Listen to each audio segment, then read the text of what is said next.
Hello guys, শুভ সন্ধ্যা সবাইকে। দেখো এখানে ফিশ কাটলেট বানাচ্ছি আমি। তার জন্য এখানে আদা রসুনটাকে আগের থেকে পেস্ট করে নিয়েছিলাম, সেটাকে ভাজছি। এখানে সেদ্ধ করা মাছকে ছাড়িয়ে নিয়েছি, অল্প কিছু ভাজা মাছও ছিল এখানে।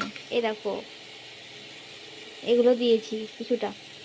আর এখানে আছে ক্যাপসিকাম আর গাজর, যেটাকে আমি ভেজে নিলাম একটু আগে। আর এখানে আছে সেদ্ধ করা আলু। দেখা যাক কেমন হয়, হোক তারপর তোমার। তো বন্ধুরা দেখো, এখানে পুরোটা রেডি হয়ে গেছে আলু আর ফিশের।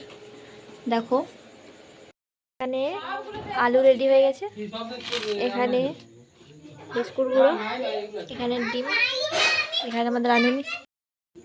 এই যে দেখো এখানে বানাচ্ছি এরকমভাবে, এটা দিচ্ছি এখানে। তারপর এই ডোটাকে এখানে দিয়ে দিচ্ছি।